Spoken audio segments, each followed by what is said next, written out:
Bienvenidos a otra clase de la materia Metafísica 2.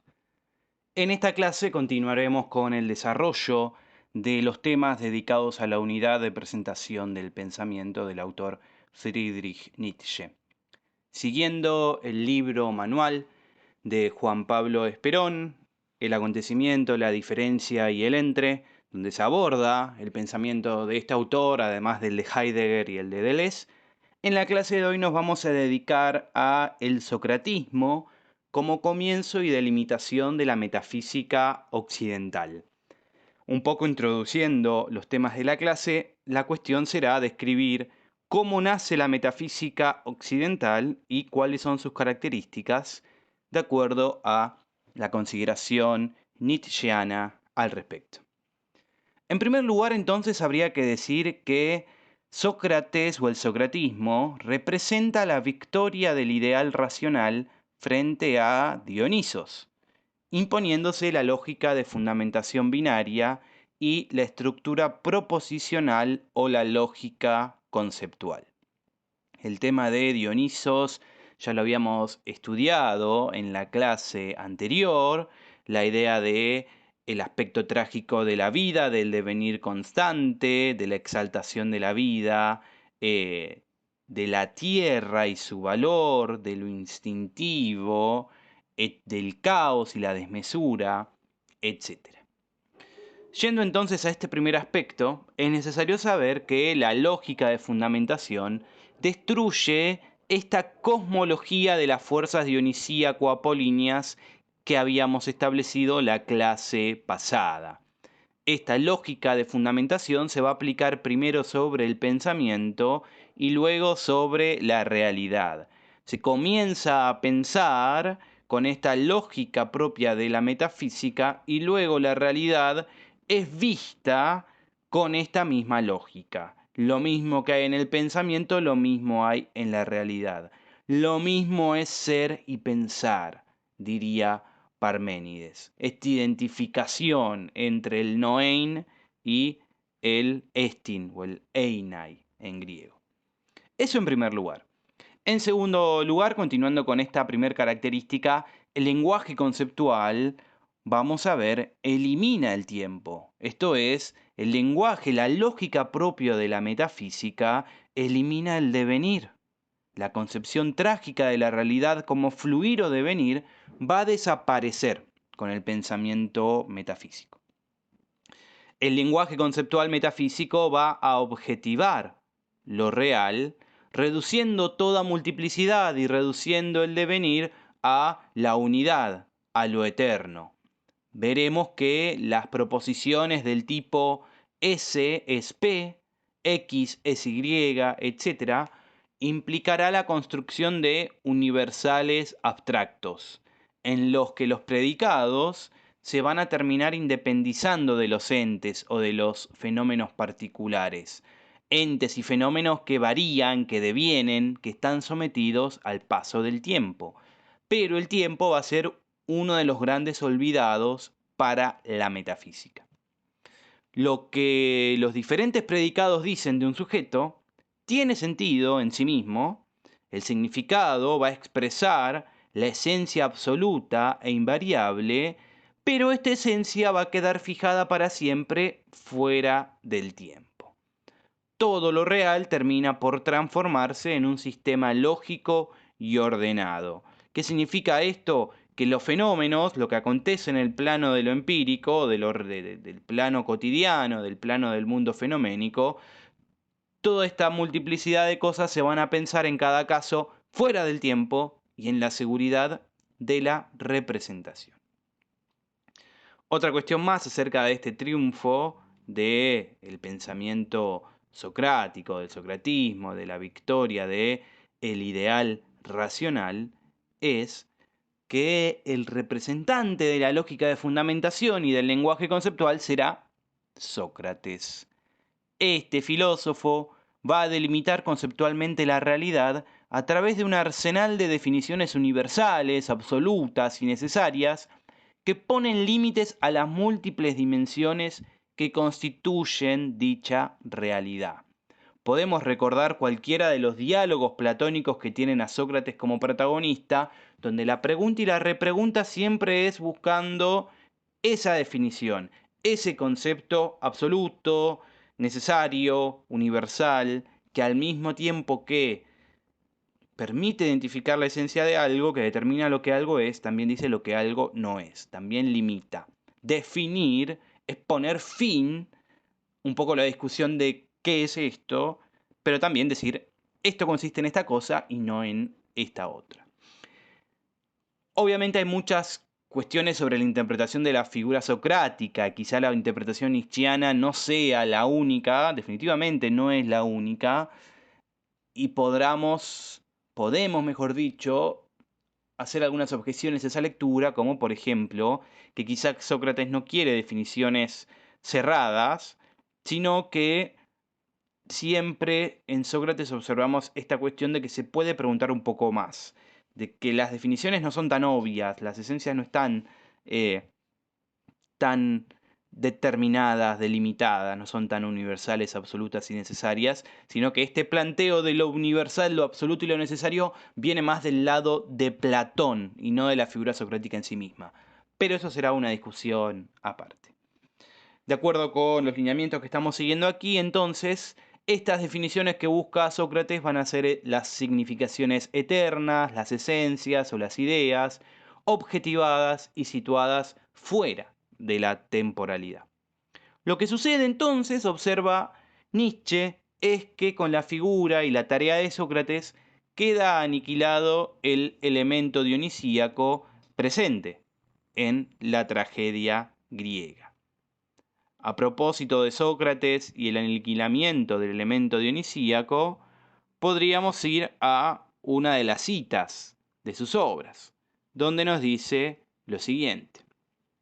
Sócrates, el héroe dialéctico del drama platónico, nos trae el recuerdo, la naturaleza afín del héroe Euripídeo, el cual tiene que defender sus acciones con argumentos y contraargumentos, corriendo así peligro frecuentemente de no obtener nuestra compasión trágica, pues quien no vería el elemento optimista que hay en la esencia de la dialéctica, elemento que celebra su fiesta jubilosa en cada deducción y que no puede respirar más que en la claridad y la conciencia frías, elemento optimista que, una vez infiltrado en la tragedia, tiene que recubrir poco a poco las regiones dionisíacas de ésta y empujarlas necesariamente a la autoaniquilación, hasta el salto mortal al espectáculo burgués. Basta con recordar las consecuencias de las tesis socráticas. La virtud es el saber, se peca solo por ignorancia, el virtuoso es feliz. En estas tres formas básicas del optimismo está la muerte de la tragedia. Pues ahora el héroe virtuoso tiene que ser un dialéctico, ahora tiene que existir un lazo necesario y visible entre la virtud y el saber, entre la fe y la moral. Ahora la solución trascendental de la justicia de Esquilo queda degradada al principio banal e insolente de la justicia poética, con su habitual Deus ex machina. Esto de la justicia poética, hago un excursus aquí, se refiere a que la virtud deba ser premiada y el vicio castigado. Seguimos con la cita. ¿Cómo aparece ahora, frente a este nuevo mundo escénico socrático optimista, el coro y en general todo el sustrato dionisíaco musical de la tragedia? Como algo casual, como una reminiscencia de la que sin duda cabe prescindir del origen de la tragedia. Mientras que nosotros hemos visto, por el contrario, que al coro solo se lo puede entender como causa de la tragedia y de lo trágico en general. Con el látigo de sus silogismos, la dialéctica optimista arroja de la tragedia a la música, es decir, destruye la esencia de la tragedia, esencia que únicamente se puede interpretar como una manifestación e ilustración de estados dionisíacos, como simbolización visual de la música, como el mundo onírico de una embriaguez dionisíaca. Esto era lo que nosotros habíamos dicho en la clase anterior acerca de que la tragedia era un drama era un drama dionisíaco con tintes apolíneos. Estas citas corresponden a la obra, claramente, El origen de la tragedia, con la que también trabajamos en la clase anterior. Queda de manifiesta acá la irrupción del elemento apolíneo por parte de Sócrates y de Esquilo, al punto tal de aniquilar lo que es el elemento dionisíaco. Continuando entonces con la clase, habiendo dejado atrás la introducción, los temas a tratar, podemos comenzar con las características del pensamiento metafísico nacidas del socratismo. Entonces, la primera característica de la metafísica occidental va a ser la absolutización del logos metafísico, esto efectuado por parte de Sócrates. El mundo ya no es el flujo de fuerzas dionisíacas y apolíneas, sino que pasa a estar constituido por un orden de tipo semántico, cuyo sentido es fijado claramente por el lenguaje.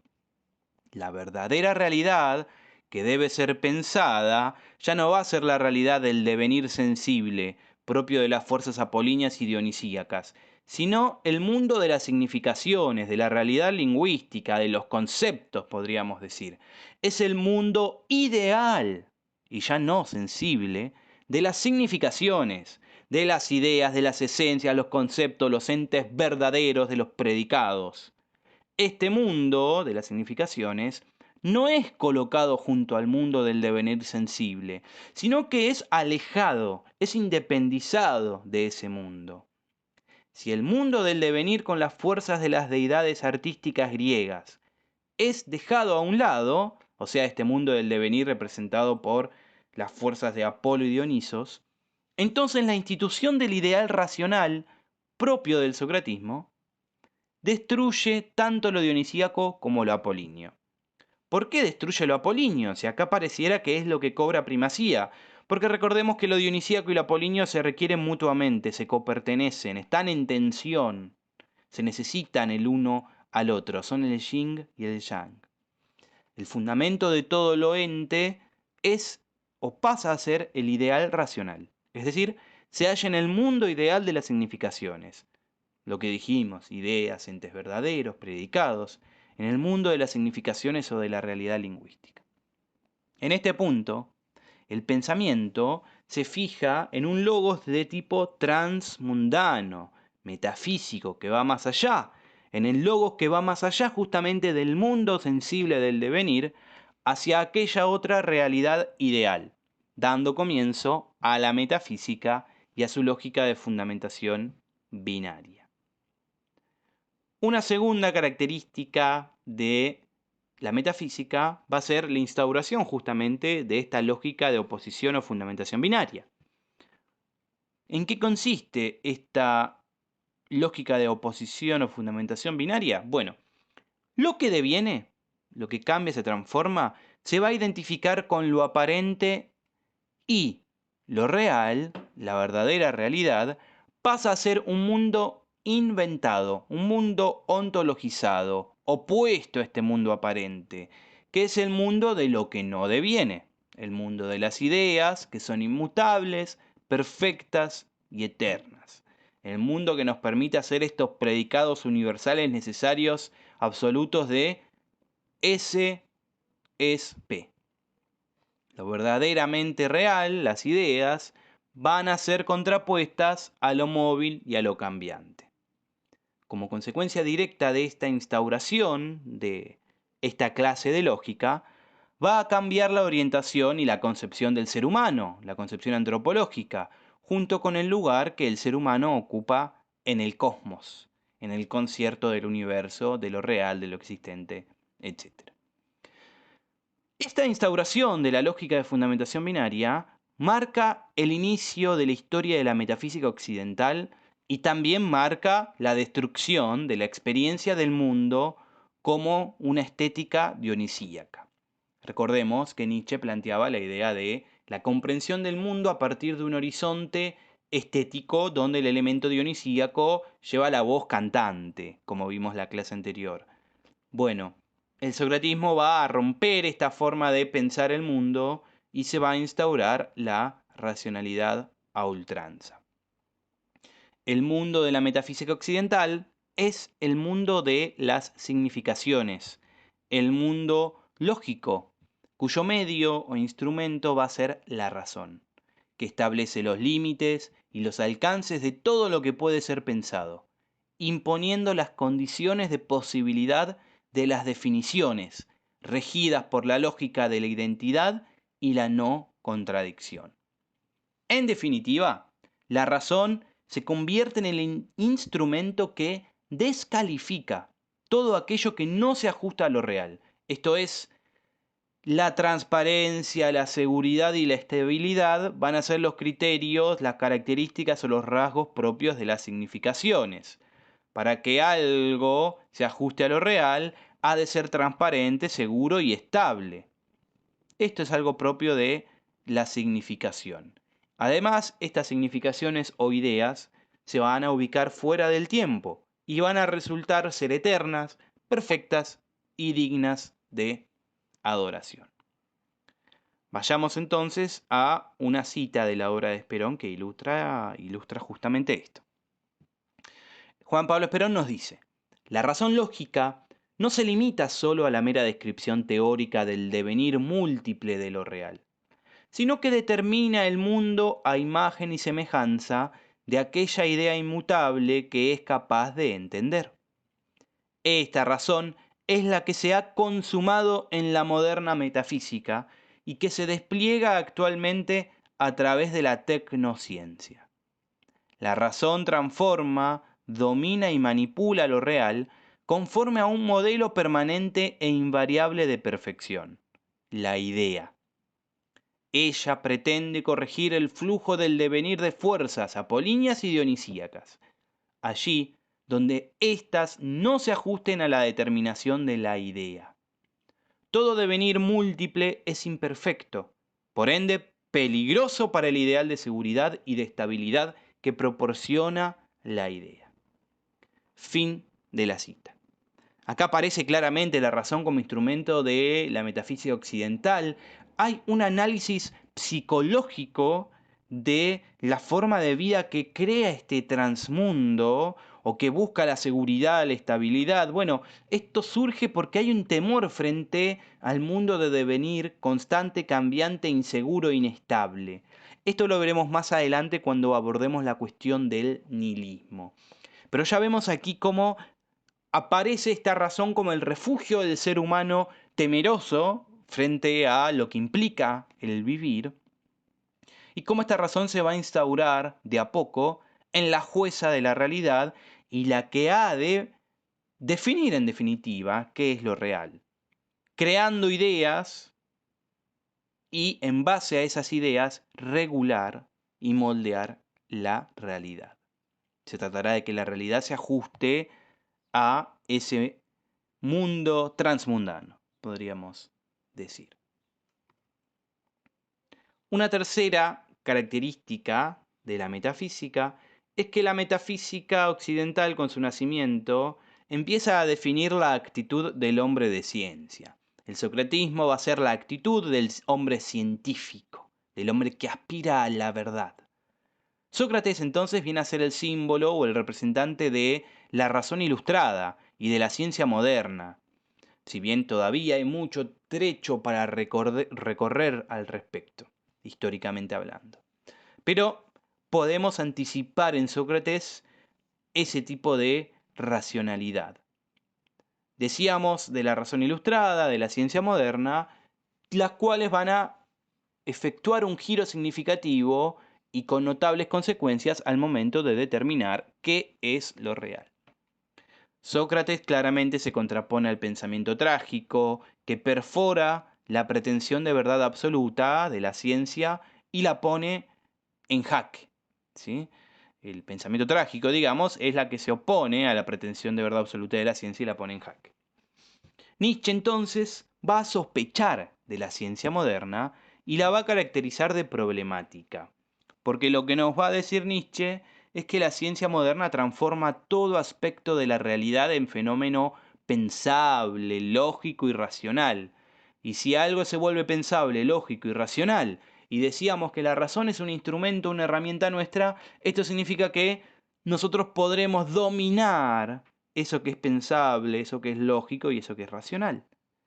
Y en definitiva, la metafísica postula que todo lo que existe es pensable, lógico y racional.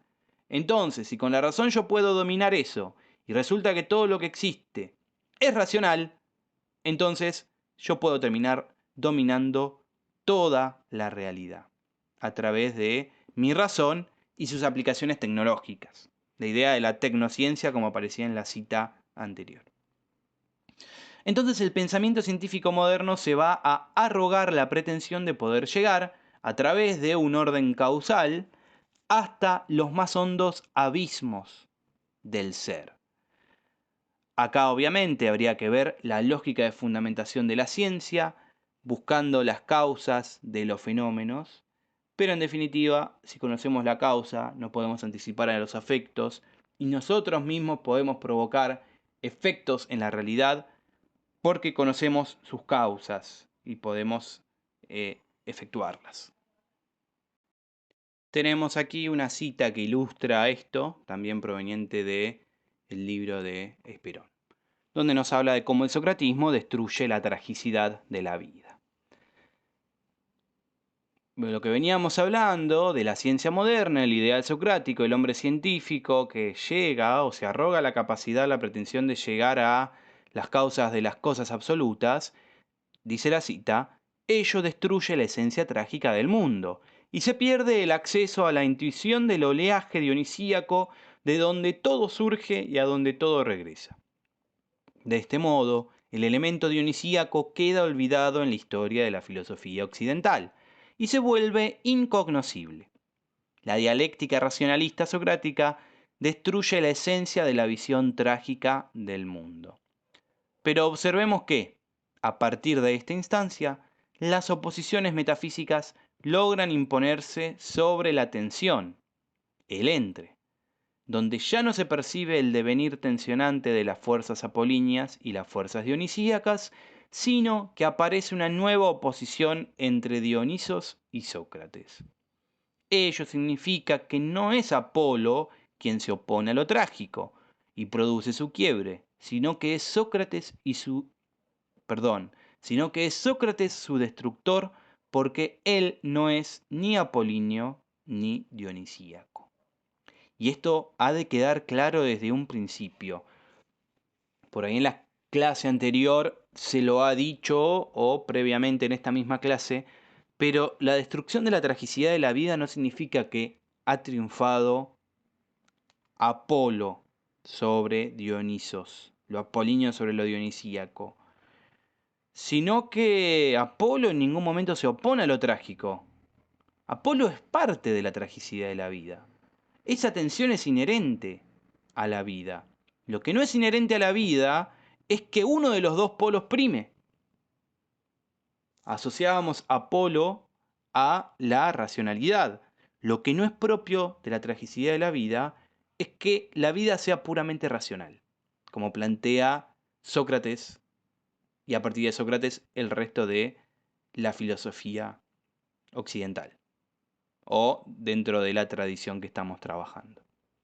Sócrates justamente va a ser destructor de la tragicidad de la vida porque elimina esta tensión que hay en ella. O mejor dicho, nos dice, esa tensión que vemos en el mundo sensible es aparente porque en realidad hay otro mundo que está más allá de las ideas, las significaciones eternas, etc., que es el real, es el mundo sobre el cual se fundamenta el mundo sensible y allí no hay tensión, eliminando el valor, como veremos más adelante, del mundo de la tierra, del devenir sensible, etc. Desde la perspectiva del socratismo, lo trágico va a carecer de sentido. Y Nietzsche nos dice a propósito de el hombre científico o del ideal del hombre teórico lo siguiente en El nacimiento de la tragedia. Hay una serie de citas interesantes, ¿no? Una de ellas dice: bastará con ver en él el tipo de una forma de existencia nunca oída antes de él, el tipo del hombre teórico, cuyo significado y cuya meta trataremos de entender a continuación. Ciertamente, junto a este conocimiento aislado está, como un exceso de honestidad, sino de altanería, una profunda representación ilusoria que por vez primera vino al mundo en la persona de Sócrates. Aquella inconcusa creencia de que, siguiendo el hilo de la causalidad, el pensar llega hasta los abismos más profundos del ser, y que el pensar es capaz no sólo de conocer, sino incluso de corregir el ser. Vemos acá cómo Nietzsche, identifica la irrupción de la figura socrática en la historia del pensamiento occidental, en esa Grecia habitada por dioses, desde el punto de vista poético y el horizonte estético que permite comprender la realidad, claramente es abatido por otro tipo de horizonte de comprensión del mundo racional. Y que además esa razón es tan poderosa que puede cambiar la realidad misma. Puede ir en contra de ese aspecto trágico de la vida. Seguimos con otra cita. Frente a este pesimismo práctico, paréntesis, recordemos lo que era el pesimismo para los griegos, de la mano de la tragicidad de la vida, seguimos, Sócrates es el prototipo de optimismo teórico, que, con la señalada creencia en la posibilidad de escrutar la naturaleza de las cosas, concede al saber y al conocimiento la fuerza de una medicina universal y ve en el error el mal en sí. Penetrar en esas razones de las cosas y establecer una separación entre el conocimiento verdadero y la apariencia y el error, eso parecióle al hombre socrático la ocupación más noble de todas, incluso la única verdaderamente humana. De igual manera que aquel mecanismo de los conceptos, juicios y raciocinios fue estimado por Sócrates como actividad suprema y como admirabilísimo don de la naturaleza, superior a todas las demás capacidades. Incluso los actos morales más sublimes, las emociones de la compasión, del sacrificio, del heroísmo y aquel sosiego del alma, difícil de alcanzar, que el griego Apolinio llamaba sofrosine, fueron derivados por Sócrates y por sus seguidores simpatizantes hasta el presente de la dialéctica del saber y por tanto calificados de aprendibles. Todo es pasible de ser enseñado, porque es la racionalidad la marca de este mundo, de esta vida. Compasión, sacrificio, heroísmo, sosiego, todo esto se puede educar y de forma racional se transmite. Ya hay un alejamiento del sentimiento respecto con la tierra. La esfera de la afectividad queda quebrada al pensar que sobre ella puede intervenir sobre toda su totalidad el pensamiento e influir en ella de forma tajante. Obviamente hay una relación entre afectividad e intelectualidad, no lo podemos negar. Nuestra forma de sentir influye en nuestra forma de pensar y nuestra forma de pensar influye en nuestra forma de sentir, pero de ninguna manera una esfera termina dominando a la otra, de la misma forma, que lo apolíneo no termina de imponerse por sobre lo dionisíaco y viceversa. ¿Sí?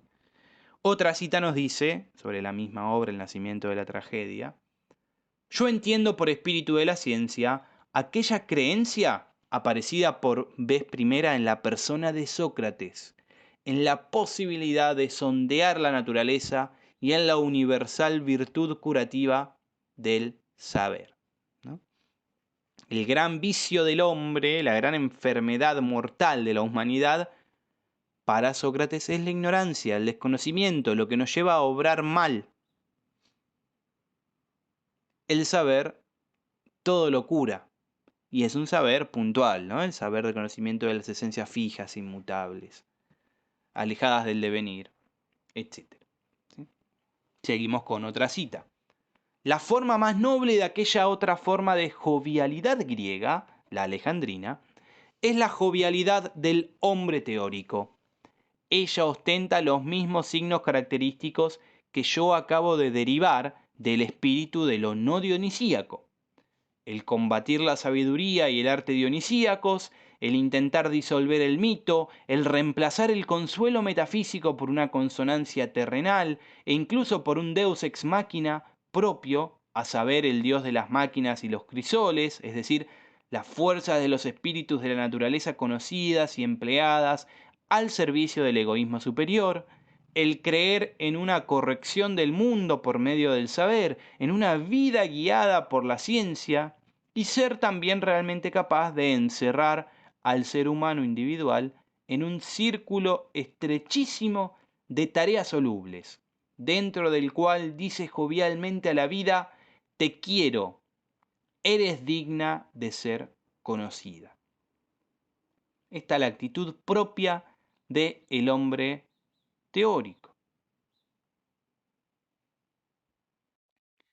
Y vamos con una última cita acerca de Sócrates como la actitud del hombre teórico, que dice que todo nuestro mundo moderno está preso en la red de la cultura alejandrina y reconoce como ideal el hombre teórico, el cual está equipado con las más altas fuerzas cognoscitivas y trabaja al servicio de la ciencia, cuyo prototipo y primer antecesor es Sócrates.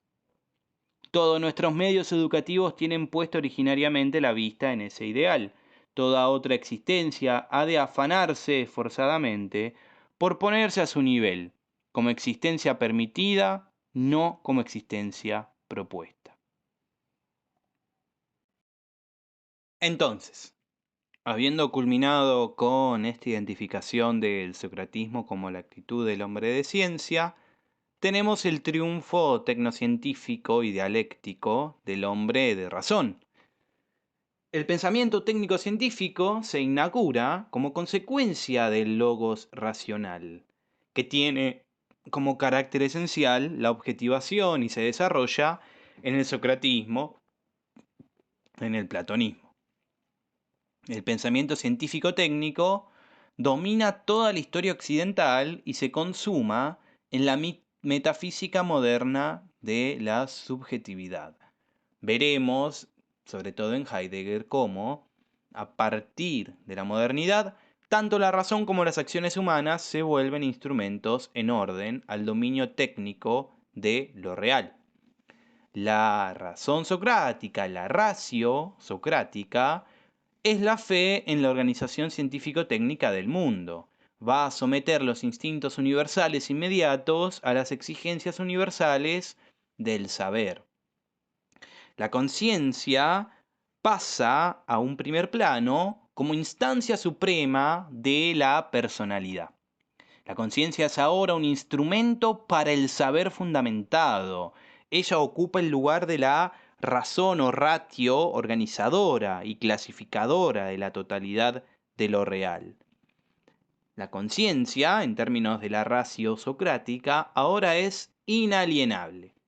En la representación teatral, ahora ni el actor con su máscara, ni el público expectante dejan de ser conscientes de sí mismos, no salen fuera de sí, no se da esta sensación de éxtasis de la que hablábamos la clase anterior, sino que, aunque se simula ser otro, siempre se está en relación con la propia identidad y no se pierde la continuidad de conciencia.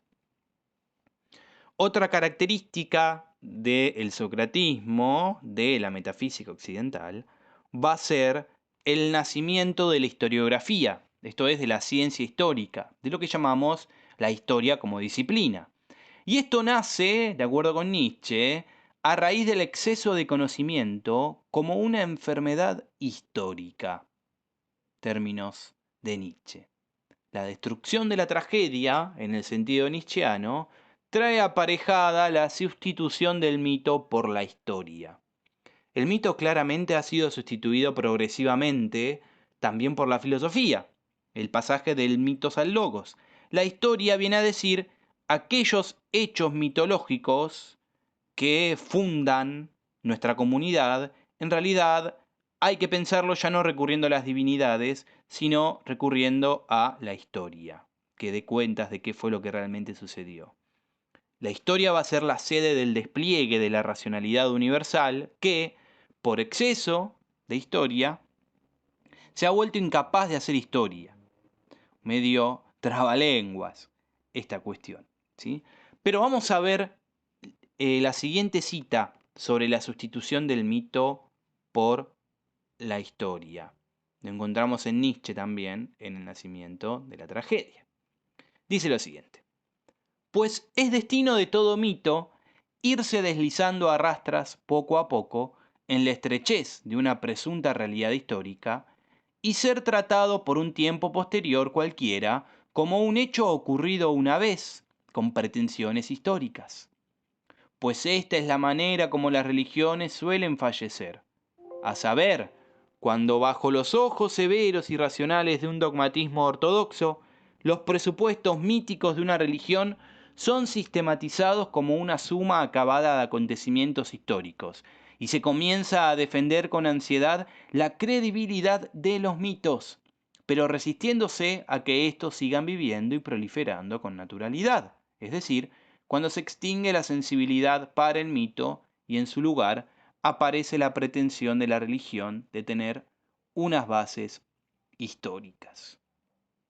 Entonces lo que sucede es que el mito posteriormente es tratado como un hecho histórico, un hecho con o el mito con sus pretensiones históricas. Y así, dice Nietzsche, fallecen las religiones. Cuando se presupone, se sistematiza la religión como si se tratara de una serie de acontecimientos históricos. Y por eso se empieza a defender que esto realmente ocurrió. Y no permite, al mismo tiempo esto, la proliferación de otros mitos, de otras creencias, etc.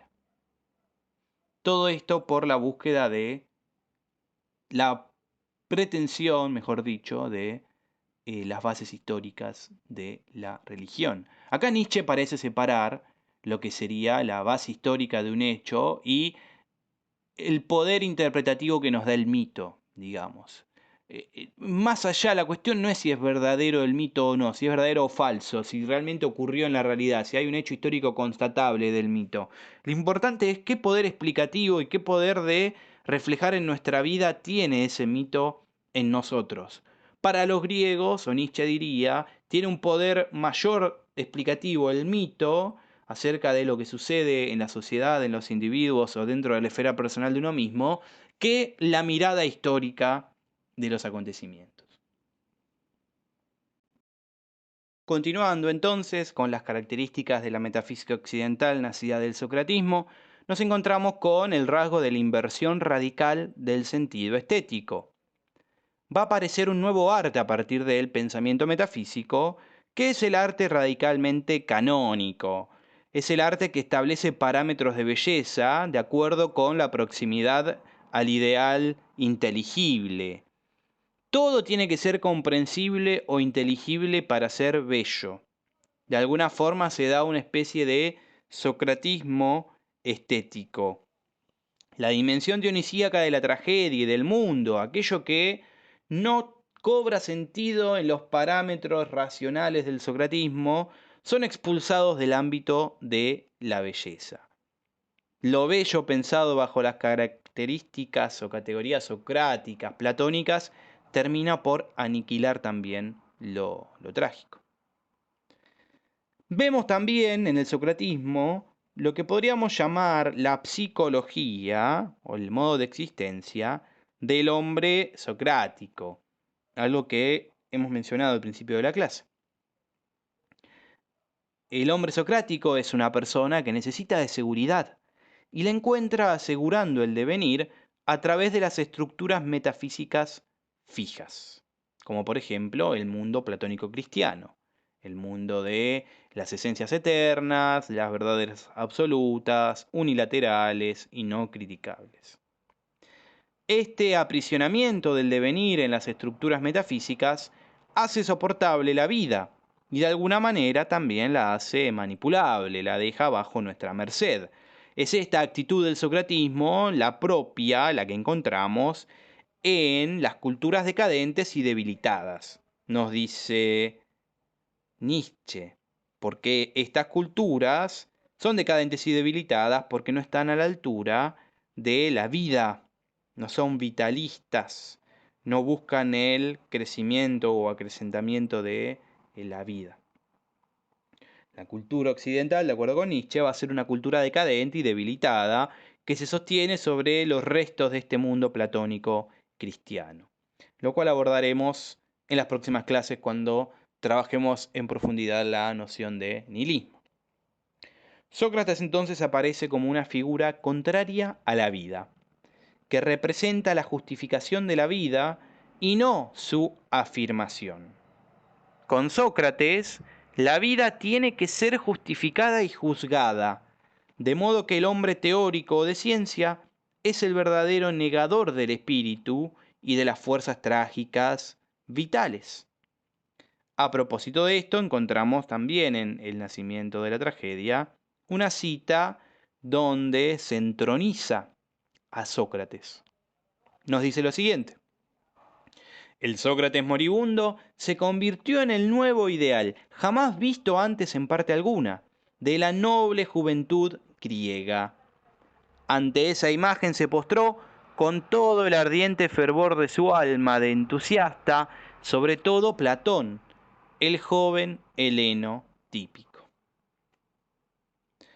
Frente a todas estas características del pensamiento metafísico tal como las concibe Nietzsche, identificando su surgimiento en el socratismo, que bien se ha dicho, si tuviéramos que defender o definir, mejor dicho, lo que es el socratismo, tendríamos que pensar en socratismo es el legado que deja la figura de Sócrates a través de la interpretación platónica, porque siempre está el enigma vigente de cuál era realmente el pensamiento de Sócrates, que al no dejar nada escrito, no podemos saber si el Sócrates que nos llega a nosotros legado por Platón es realmente el Sócrates que fue. Pero bueno, lo importante es cómo fue pensada esa figura a lo largo de la historia de la filosofía y cómo Platón sentó las bases de lo que es el pensamiento metafísico a partir de esa figura. Eso es lo que denominamos nosotros socratismo. Nietzsche, frente a estas características de esta forma peculiar de pensar que se empieza a gestar, va a proponer una alternativa, que va a ser el retorno o la vuelta al pensamiento trágico. Él quiere o parece proponer o preparar con su pensamiento un retorno a esa experiencia trágica, a la tragicidad de la vida. Esta nueva forma de conocimiento trágico necesita del arte como protección y como remedio. La vuelta al pensamiento trágico no consiste en un mero retorno al mito, sino a un tipo de pensamiento peculiar marcado por el elemento dionisíaco, que será lo que desarrollaremos sobre el final de la propuesta de Nietzsche. Entonces, volver a recuperar el elemento dionisíaco. Vamos a ver entonces una serie de citas para culminar esta clase del nacimiento de la tragedia primero y luego del libro de Juan Pablo Esperón sobre el retorno al pensamiento trágico postulado por Nietzsche. En el nacimiento de la tragedia nos dice lo siguiente: aquel lógico despótico tenía a veces en efecto frente al arte el sentimiento de una laguna, de un vacío, de un semi-reproche, de un deber acaso desatendido. Con mucha frecuencia se le presentaba en sueños, como él cuenta en la cárcel a sus amigos, una y la misma aparición que siempre le decía igual cosa: Sócrates, cultiva la música. Hasta sus últimos días, Sócrates se tranquiliza con la opinión de que su filosofar es el arte supremo de las musas, y no cree que una divinidad le invite a cultivar aquella música vulgar, popular. Finalmente, en la cárcel, para descargar del todo su conciencia moral, decídese a cultivar también aquella música tan poco apreciada por él. Y con esos sentimientos compone un proemio en honor de Apolo y pone en verso algunas fábulas de Esopo. Lo que le empujó a realizar esos ejercicios fue algo semejante a aquella demónica voz admonitoria.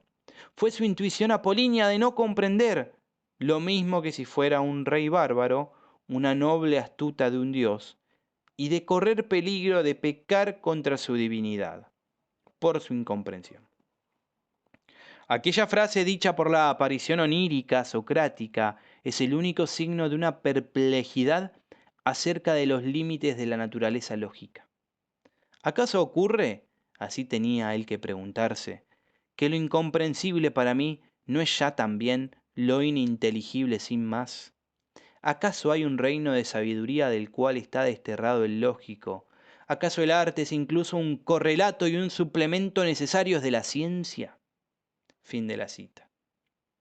Tenemos a este Sócrates, a esta figura que encarna la metafísica, este ideal de racionalización a ultranza, esta fundamentación de pensamiento de oposición binaria, sentado en su celda en el último momento, la irrupción del daimon que le pide que cultive la música. ¿Acaso en las artes, en el horizonte estético de comprensión, no se nos manifiestan otras verdades que no son asequibles a la comprensión racional, al ideal inteligible postulado por Platón y compañía? Y continúa Nietzsche. Pero ahora la ciencia, aguijoneada por su vigorosa ilusión, corre presurosa e indetenible hasta aquellos límites contra los cuales estrella su optimismo, escondido en la esencia de la lógica. Pues la periferia del círculo de la ciencia tiene infinitos puntos, y mientras aún no es posible prever en modo alguno cómo se podría alguna vez medir completamente el círculo, el hombre noble y dotado tropieza de manera inevitable, ya antes de llegar a la mitad de su existencia, con tales puntos límites de la periferia, donde su mirada queda fija en lo imposible de esclarecer. Cuando aquí ve, para su espanto, que llegada a estos límites, la lógica se enrosca sobre sí misma y acaba por morderse la cola. Entonces irrumpe la nueva forma de conocimiento, el conocimiento trágico, que aún, solo para ser soportado, necesita del arte como protección y remedio. Vemos como ya Nietzsche comienza a delimitar que la lógica no todo lo puede comprender, no es tan absoluta, y que irrumpe el pensamiento trágico, unido como soporte, refugio, protección, remedio al arte. Sigue la cita. Con ánimo, conmovido, llamamos aquí a las puertas del presente y del futuro. ¿Conducirá aquella transmutación a configuraciones siempre nuevas del genio y precisamente del Sócrates cultivador de la música? La red del arte extendida sobre la existencia será tejida de un modo cada vez más firme y delicado, ya bajo el nombre de la religión, ya bajo el de la ciencia, o estará destinada a desgarrarse en jirones, bajo la agitación y el torbellino incansables y bárbaros que asimismo se dan ahora el nombre de el presente. Preocupados, mas no desconsolados, permanecemos un momento al margen, como hombres contemplativos, a quienes les está permitido ser testigos de esas luchas y transiciones enormes. ¡Ay! La magia de esas luchas consiste en que quien las mira tiene también que intervenir en ellas. Esta es claramente una interpelación de Nietzsche hacia nosotros, que estudiamos filosofía. Hay un ideal de racionalidad que todo lo abarca, todo lo sabe, todo lo comprende, todo lo domina y todo lo transforma. ¿O este ideal está en lucha con ese conocimiento trágico, ese saber trágico, soportado por la música? ¿Qué verdades nos revela la música para nuestra existencia? La música y otro tipo de artes. Culminamos la clase con esta cita de la obra de Esperón, que nos dice lo siguiente. Luego de haber recorrido esta presentación del socratismo, de la fundamentación de la metafísica, su surgimiento, su origen, etc., aparece la toma de postura de Nietzsche, expresada por Esperón así. La filosofía de Nietzsche se presenta, a nuestro entender, como punto de inflexión de modos de pensamiento, porque la metafísica occidental, cuya característica distintiva es el devastador desarrollo técnico-científico del mundo y la cultura actual, ya ha desplegado todas sus posibilidades. En este sentido, Nietzsche abre caminos en torno a pensar la realidad desde otro lugar, dado que la recuperación del elemento dionisíaco otorga una dimensión sagrada a la realidad que excede el logos hegemónico que se ha constituido en la historia de la metafísica. Lo que nos dice Perón es lo siguiente. Tenemos la historia de la metafísica occidental que culmina de alguna forma con Hegel, con su sistema absoluto, donde luego todo lo que vendrá será pensado bajo las categorías hegelianas. O se está a favor o se está en contra, pero no hay nada más nuevo dentro de la historia de la filosofía. Bueno, quizá no haya nada más nuevo porque se agotó esa forma de pensamiento inaugurada por Sócrates que culmina en Hegel. Quizá para que irrumpa la novedad es necesaria otra forma de pensar. Y quizás para que haya otra forma de pensar hay que transitar esos caminos que el socratismo barrió, el camino del pensamiento trágico. Y el pensamiento trágico nos pide, nos implora que nos arrodillemos ante el elemento dionisíaco como aquello que está más allá de nuestra comprensión racional y que permite la irrupción, el acontecimiento de la novedad, de lo distinto y de lo diferente. Una alternativa al logos hegemónico. Lo mismo es ser y pensar. Una alternativa que nos invita a volver a pensar en una forma de comprensión más bien estética. Damos entonces por culminada la clase de hoy, luego de haber recorrido este camino que nos fue llevando a la presentación del socratismo y a las características de la metafísica occidental como nacidas de esta forma de pensar la realidad. Continuaremos nuestro trabajo por medio de la plataforma.